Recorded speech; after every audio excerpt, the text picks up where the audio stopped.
Hello, Matt. Ben, how are you, sir? I'm doing well. Thanks for having me. Ben Max. Yes, sir. How's it going, Ben? It's going well, Never a dull time in New York politics. Oh, yeah. It's a lot of fun. Ben, let me ask, let's get right into it. Sure. Who do you think currently, in terms of the mayoral candidates, has done the best job putting it together thus far? There's been a handful of forums, not too right, still very early. Yeah. I think the only real answer to that is twofold. I think Zoran Mamdani had a really good launch to his campaign, raised a bunch of money quickly, came out very sort of clearly with three very sort of populist policy priorities and promises. Whether those are good or not, everybody can evaluate what they think, but he talked, I won't go into all the details, but he talked about things that he wants to deliver for people on affordability. And had a solid launch on that regard. And he was everywhere in the press, did a ton of interviews, right? Which we didn't see from other candidates when they launched, which I think was a real mystery to me.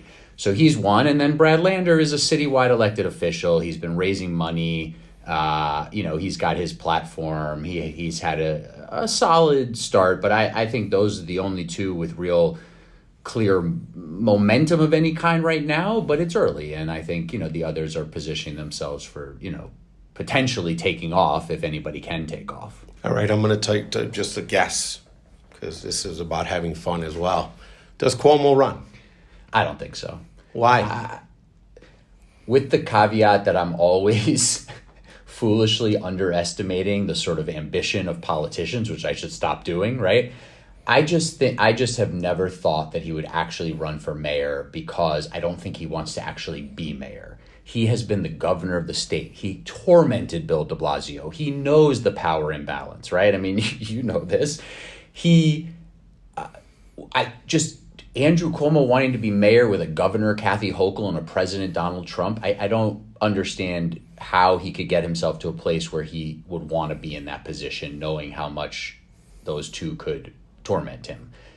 That being said, I think he's got a lot of people telling him, do it, save the city, etc. And so I still feel like he's not going to do it. He's got all this baggage, very high negatives in certain areas. I think he knows that the early polling is just name recognition stuff and is not necessarily going to last. So I think it remains more likely, in my view, that he runs for governor in 2026 than mayor in 2025. But that's all, by the way, being said under the notion that we're talking about a regular election here and Eric Adams is still running. If there's a special election, which I think is unlikely at this point, then maybe Cuomo gets in on that. But with Eric Adams still in the race, which I think is what's going to happen between now and June, most likely, anything could change. I don't think Cuomo gets in. As it stands, do you think Mayor Adams gets a second term? With the candidates, with the power of incumbency, with his base? Having a definitive prediction on that is very hard at this point. No, I'm just saying right now. Yeah, right now, I know, but I'm saying, listen, bad metaphor, obviously, but put a gun to my head, I would say no. His approval ratings are so low. His base has frayed. Now, I don't know which one of these challengers can really put the coalition together to beat him, but under ranked choice voting, I think Eric Adams still gets a very solid number of first place votes, but is he getting a lot of second place votes? I don't think so. I think he's turned enough people off. He's going to have his corruption trial as it stands right now, 2 months leading up to the primary. I mean, maybe he gets acquitted. I don't know that it's that strong a case. I mean, anything could happen, but to have all of that, we don't know what else is coming from the prosecutors in his case with a superseding indictment or these other cases that are being investigated, which I think there's going to be things coming in the next, few months on those. Lots of people in his orbit. It's a tough place to be, I think, I mean, again, it's about who you're running against, right? So when voters actually have to make a choice among candidates, maybe they go, all right, I haven't really liked this guy and he's got this stain of corruption around him and all this, but none of these other people are impressing me enough. So we'll stick with the guy who focuses on, public safety and order. That's possible. Talk a little bit about recent like policy announcements. I know that you were all over this housing forum recently for mayoral candidates. A lot of it, I know Senator Ramos is talking a lot about property tax reform, and that's one of those things like paying nonprofits that I don't care what administration, right? Mm-hmm. It's just a thorn in everyone's side, right? Yeah. De Blasio talked about the property tax reform and the task force and put it, it's a tough thing. Now, Mayor Adams rolls out City of Yes, and you thought, again, it was a strong rollout, does a lot, it has teeth to it. Housing is another thing that's always complicated and convoluted. Yeah. But talk a little bit about the recent policy announcements. The other thing is just today, right? Another thing that, again, you can stump on is the migrants issue, right? He's closing migrants. The numbers have gone down exponentially. It's not the daily story as it once was. If anything, the stories that are coming out are recently about managing the situation in a way that's, right, it's got, to some extent, right, closing shelters. Yeah. What are your thoughts? Well, here's the thing about Mayor Adams and the migrant crisis that continues to perplex me, and I think this goes across many issues where he's just been his own worst enemy, which is, I think virtually everyone is sympathetic with him that this is a real crisis that sort of really came on quickly and was a very difficult challenge for the city, and there wasn't enough federal help to the city. I think that's almost a universal agreement. But the way that he handled it in terms of just creating a very sort of us versus them narrative, and it's going to destroy the city, and look at all this money that I'm spending on migrants that could be going to you, rest of you New Yorkers, and talk like that.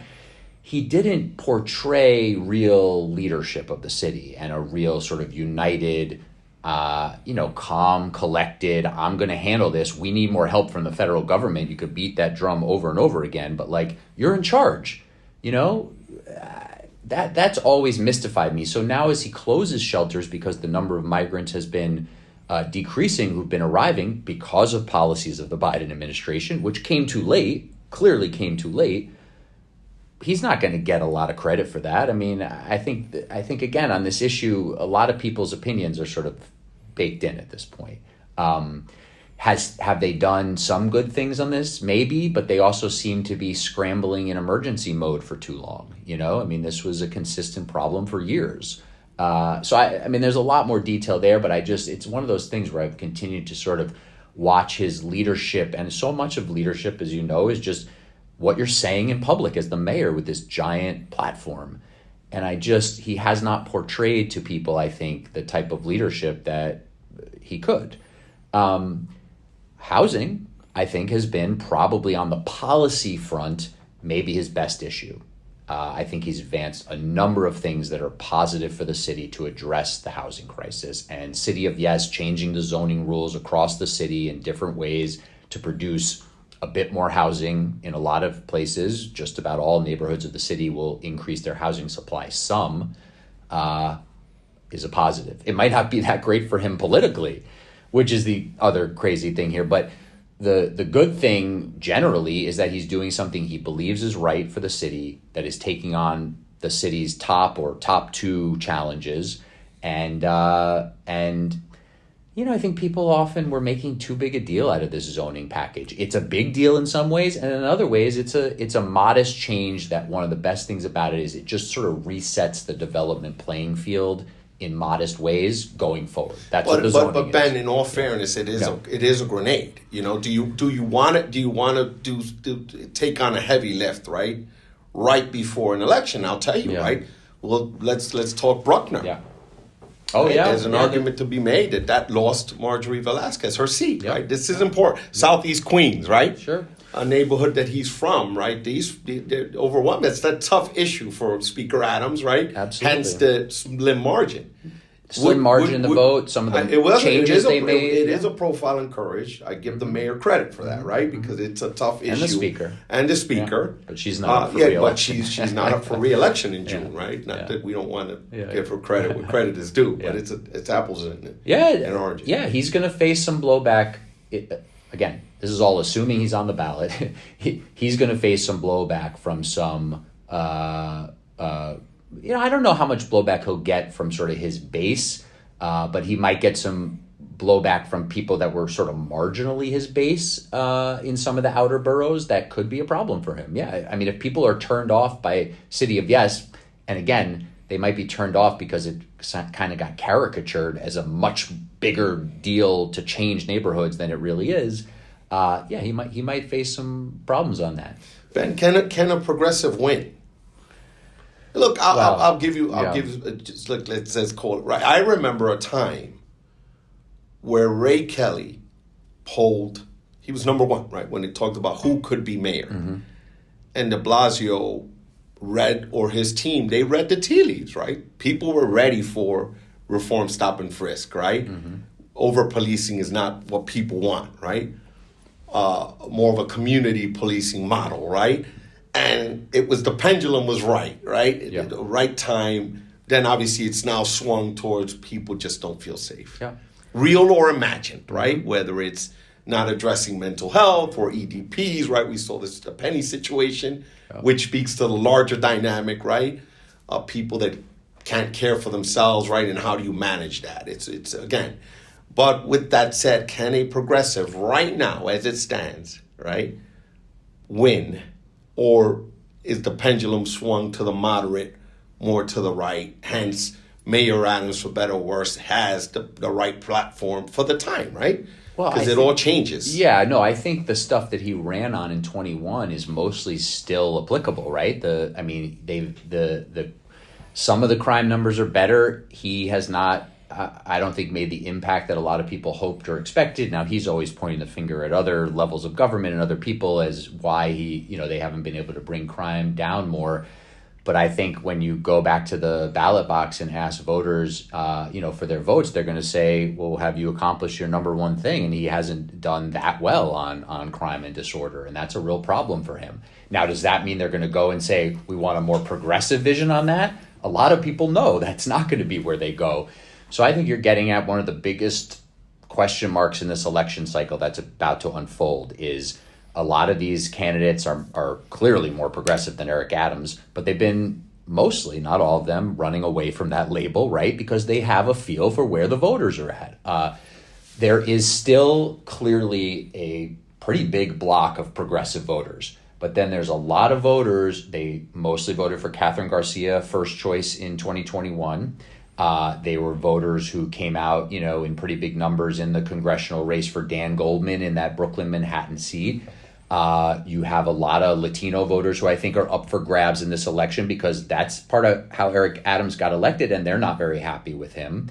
And clearly were some moving towards Trump in the presidential election, which again, I think is so much just about dissatisfaction of the way things are going, whether it's on cost of living or it's on crime and disorder or immigration and other issues. So, you have someone like a Brad Lander who has been a very big progressive leader for more than a decade in the city, who's now saying it's not time for ideology, it's time for management. Well, we'll see if you can convince voters that that's really you, right? That's what you are really going to bring to the table. And he's probably going to pitch that he can merge it all together, and he got elected citywide in that same election in 2021. Now, that's not to be mayor, that's to be comptroller, but still, he put a coalition together to win citywide in that same election that Eric Adams got elected. So I think people are a little bit underestimating him because of that. I mean, if you look back at the last election cycle, he won citywide. He and Eric Adams and Jumaane Williams, right? So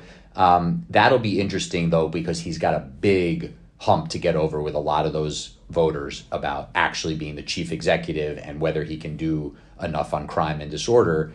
And that's true across the board with these challengers. So I think you're getting at the key question of this election is you would think the pendulum would swing away from an Eric Adams in the next election, whether it's his reelect or the following, but those issues are still so persistent that they're going to still be top of mind. Ben, if you were the one advising the candidates, right? Let's say, right? Mm-hmm. Let's speculate here. Okay. And you were advising the candidates, do more of what and do less of more?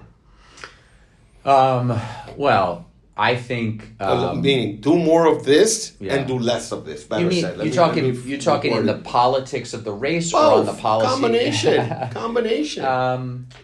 I think I'll give you for better or worse. Yeah. I got tired of hearing Bill de Blasio talk about universal pre-K, universal pre-K, universal pre-K, universal pre-K. In the 2013 election? Universal pre-K. More, Yeah. It was like, Lord, but ultimately, right? Again, talk about reading the tea leaves, right? Yeah. But you were hearing it more than most people, right? Most people he knew might be hearing it for the first, second, or third time. You were hearing it for the 300th time. Exactly. Right? I'm saying, though, the messaging was right, right? That is what I remember running into someone at a random parade. And they said, look, we're not fans, but he saved us $20,000 on pre-K. Or I'm not a fan, but my rent. Yeah. This is before the big housing package, as you know, right? Where if the landlord made a repair, the tenant incurred the cost for, I forget what it's called, till or something. Yeah. My memories, but you see where I'm going with this, right? What is it crime? What is the flavor that housing obviously is always going to be a Well, I think it's a couple things. I think this election is going to be about sort of, I would just say broadly, crime and public sort of order, right? Just like, how do the streets feel? How do the subways feel? But I think that goes to everything related to just like cleanliness of the streets, all of it, mopeds and e-bikes, just how the city feels. Yeah, quality of life. So who can make a convincing case that they can do better on that? And that is, again, an area where progressives aren't always going to immediately seem the most appealing to people who just want like a very clear-cut answer on some of this. Some voters, the progressive vision might immediately appeal to them, but again, you have to get a winning coalition, so you have to build on that. So I think quality of life stuff absolutely is a key focus. But I also think, and this is where I think Mamdani did well rolling out his agenda, people are looking for some big, juicy promises that they feel like will really help their lives, right? People are always looking for that in politics. That's why elections are about sort of your vision for the future. They're not always about your record. And that's where I think it'll be really interesting to see what these other candidates are promising voters about real big policies like UPK that would impact people's lives. And we just, Zellner Myrie released a housing plan. Okay, so he's putting a stake in the ground about being sort of a pro-development candidate who, can address the housing crisis. Brad Lander, I think, is taking a really interesting calculation by saying my number one campaign promise is to end street homelessness for people with severe mental illness. That is a very targeted promise. He's trying to really carve out to people to say, I'm not a scary far left progressive, right? He's saying, I get this issue really matters to people and how the city feels. But when you put that at the top of your list, you're sort of feeding into hearing people's insecurities, but you're also sort of feeding into a feeling of negativity around the city versus what are the more sort of like positively associated promises about things I'm going to add to the city and add to your life, right? Like a UPK, like Mamdani talking about free buses. So that's an interesting calculation. He's going to add a whole bunch of other policies, I'm sure. But that stuff is all, interesting in terms of capturing the mood of the city. I have another tactical strategy question. Do you think it's smart for Governor Hochul to respond to Richie Torres? Oh, yeah. Yeah. I think she's made a big mistake by not hitting back. Interesting. We are in the Donald Trump era of politics. Richie Torres right now is hitting her over and over and over again in the media and on social media. And the pushback is very limited. And what he's doing right now is he's sort of cementing an early narrative in the minds of the people who see him, the press who's on Twitter all the time, the insiders who are on Twitter all the time. He's starting to call her Joe Biden 2.0.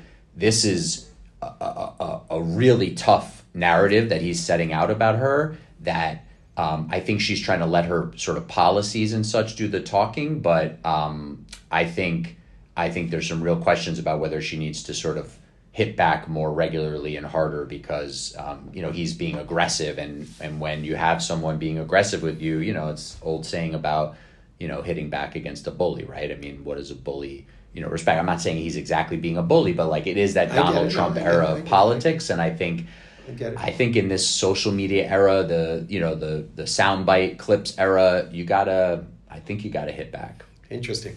What do you think of the mayor's approach? If you were advising Mayor Adams, would you say, hey, Mayor, I think it's wise and prudent for you to start attending these forums?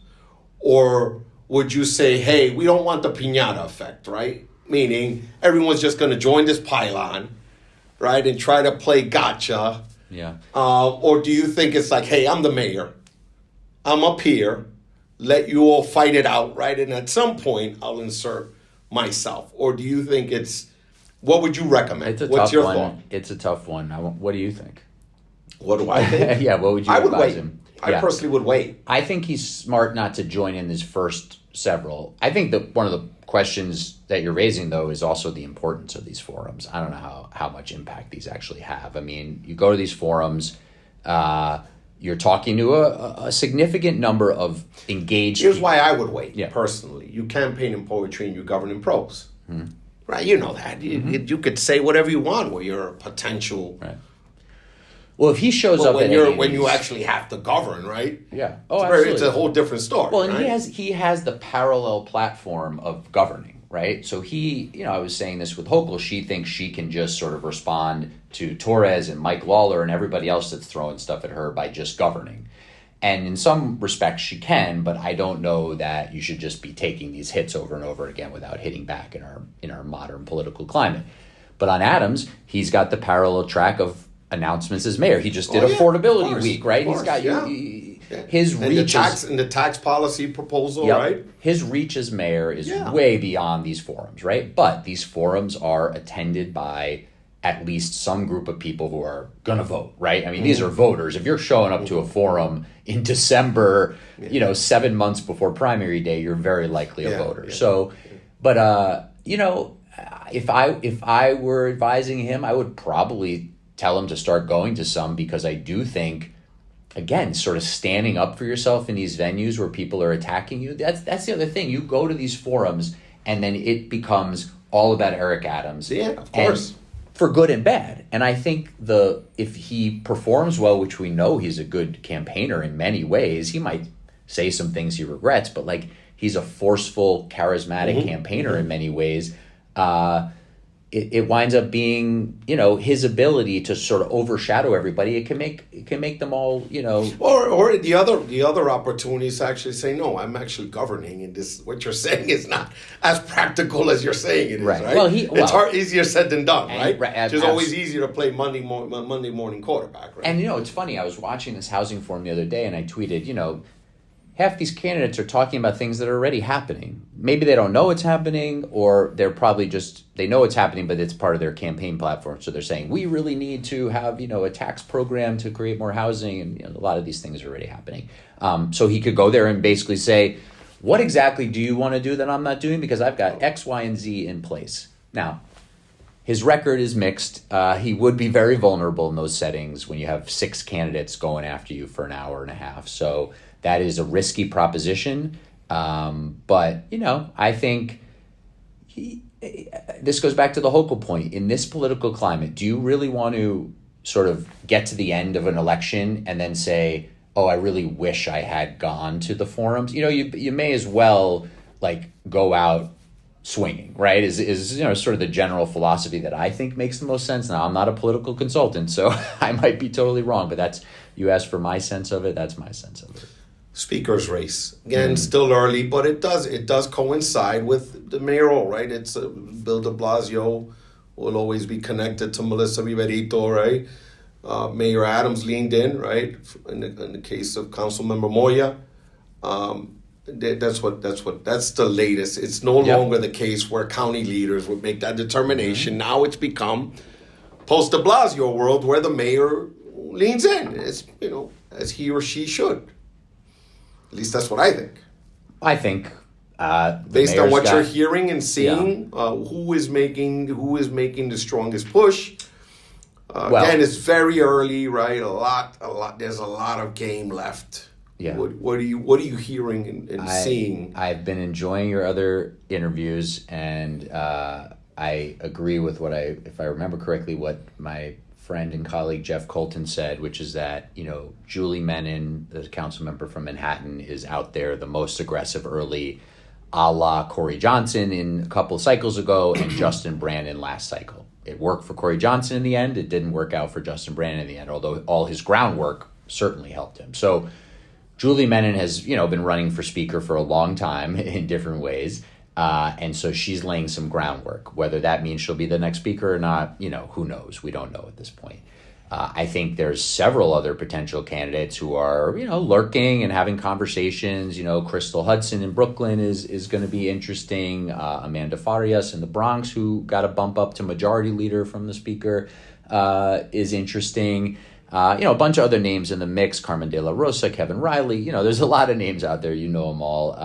But it's early, and I think so much of that will come down to what happens in the mayoral election, and then what is whoever the next mayor or the reelected mayor, what do they try to do about the race, and then what's the mood in the council related to that? If Eric Adams gets reelected, you might have a big mood in the council, like we need someone who's really going to be an opposition force to him, as Adrian Adams turned out to be, which we didn't always expect as much. So that'll be interesting to see what happens in the mayoral race. And then it's like, it's all the pieces of the labor unions and the congressional leadership. What does Hakeem Jeffries want? What does Adriano Espaillat want? Are they looking for a little bit to put their own person forward?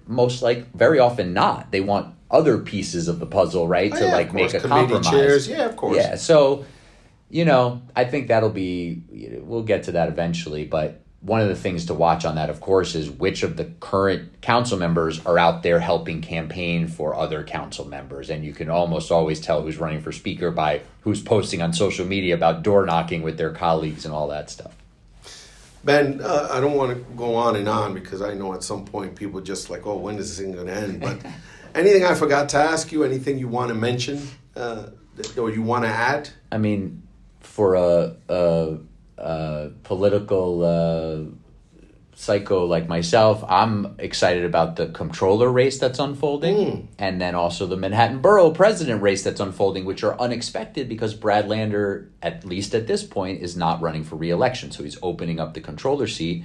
Mark Levine, the Manhattan Borough president's running for comptroller, so he's opening up the Manhattan Borough president seat. So those are things that I think it comes down to Southeast Queens. Mm-hmm. Why? Because Manhattan, right, and you have the most voter-rich area in the city, right? Levine can lay claim to that. And I think if Justin or Jennifer can pull it out, to me, I would say, if I'm right, it'll come to like Brownstone, Brooklyn, and whether that Upper West Side narrative can carry for Mark. Mm-hmm. Mm-hmm. And then the sort of clincher for me is that voter-rich Central Brooklyn. Yeah. And who can make a claim because right? No, it's to those areas. I think that's ultimately where it lives, or where you got Mark Levine, Justin Brannan, and Jennifer Rajkumar in the comptroller race. I'm waiting to see who else jumps in. There's got to be one or two more candidates, and for there not to be a black candidate in the race would surprise me. That there wouldn't be somebody from the state legislature, somebody to jump in the race. Where is Jerry Nadler in that? Have they made a decision on the Manhattan Borough president? I'm sorry, I'm not following it. Keith Powers is in the race, and now Brad Hoylman's in the race on Manhattan Borough president. So I don't know where everybody is right now. I haven't really started looking at that. Because that's ultimately, for many years, that's who decides. Yeah. Who the Manhattan Borough president is, the West Side. right, and you don't have a candidate quite out of that area. Now, Brad Hoylman ran last time and did not do that well. So Mark Levine was tough to beat. So that'll be another really interesting one, and that's another one though. Once we get through the holidays here, we'll see some more people declare for different offices, and we'll see what the field really looks like. Best day on the job. I in 2018, I moderated the only debate of the primary season between then Lieutenant Governor Kathy Hochul and Jumaane Williams when he was challenging her.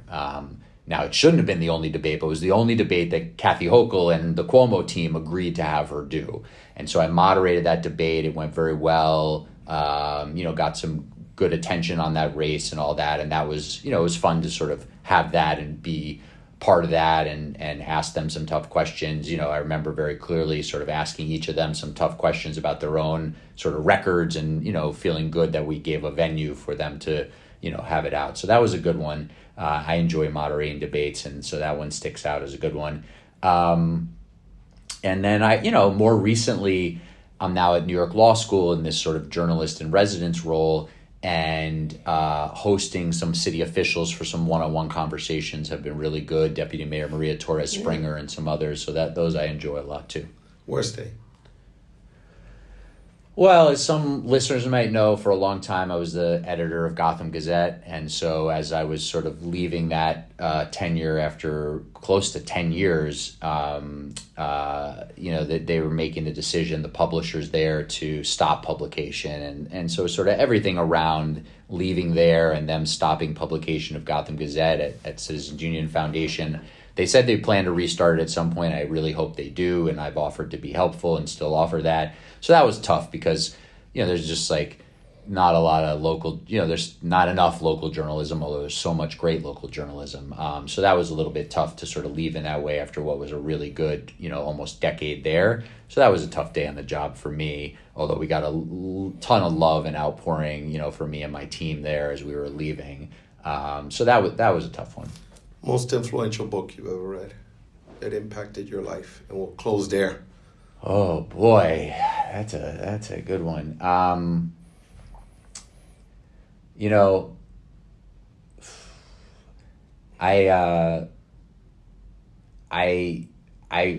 not sure what my answer to that is, but I have to take a cop out and say it's so top of mind because I just had an event with her on it last night. I just read Nicole Gelinas' new book called Movement about New York City taking its streets back from the car after the Robert Moses era. And so I was starting to think about The Power Broker, which I'll admit I haven't fully read, but I've read a good bit of. And then reading Nicole's book, which sort of tries to pick up the history from The Power Broker. Those two books together have really been interesting and meaningful to me. So to me, Power Broker, and Ladies and Gentlemen, the Bronx was burned. Yes, that's a good one. The Bronx is burning. That's a sort of that sort of. Yeah. Yeah, and I've been reading. I'm gonna get his name wrong, but New York. I'm still working on it in bits and pieces, but that was a really good book about the last few decades in New York. A really interesting one. I love all the New York stuff. There you go. I can't stop. Here. I can't. Same here. We can talk about it for days. Yes. Thank you, Ben, for joining, man. Hopefully this won't be the last time, man. And I wish you the best of luck with your podcast as well. I'm a fan and I'm a follower. We'll get you on there. Yeah, please. Yeah, I'd love to talk Latino politics. All right, I have a lot of thoughts on that. All right, good. This is the most I've talked in a while. There you go. Thank you, man. I appreciate it. My pleasure.